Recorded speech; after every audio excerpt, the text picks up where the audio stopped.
અમદાવાદ દીવાન ભેલ પકોડી સેન્ટરમાં ખાવામાં જીવાત નીકળ્યું। અમદાવાદના જોધપુરમાં દીવાન ભેલ પકોડી સેન્ટરમાં જીવાત નીકળતા મ્યુનિસિપાલિટી દ્વારા સીલ કરવામાં આવી। મળતી વિગતો અનુસાર અમદાવાદના જોધપુર વિસ્તારમાં આવેલ જાણીતી દીવાન ભેળ પકોડી આવેલી છે। ત્યાં આગળ હજારોની સંખ્યામાં લોકો ભેળ પકોડી ખાવા માટે આવતા હોય છે।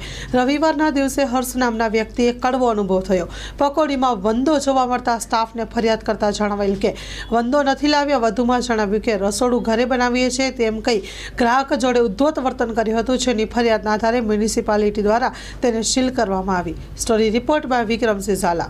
કેમ છો મિત્રો, હું હર્ષ। આજે દીવાન પકોડીએ સાંજે મારા મિત્રો સાથે પાણીપુરી ખાવા આવ્યો હતો અને પાણીપુરી ખાતા પાણીપુરીમાંથી વંદો નીકળ્યો। મેં એમના સ્ટાફ મેમ્બરને કમ્પ્લેન કરી કે અંદરથી વંદો નીકળ્યો છે। વંદો જોયા પછી બી એમના સ્ટાફવાળાની અકડ એટલી છે કે એ લોકો મને એવું કહે છે કે અમે વંદો અંદર નાખવા થોડી આવ્યા હતા, એ તો વંદો તો ક્યાંકથી આવી ગયો હશે।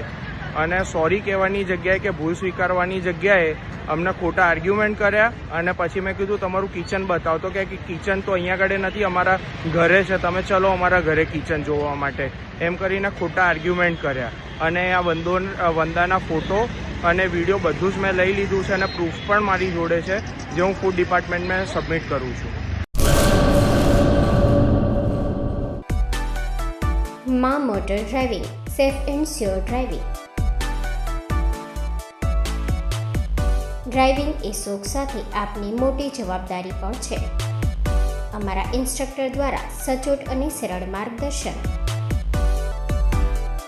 આપની રોજની તાલીમની માહિતી મેળવીને શું અધુરાશ છે એના ઉપર પૂરું ફોકસ કરાય છે।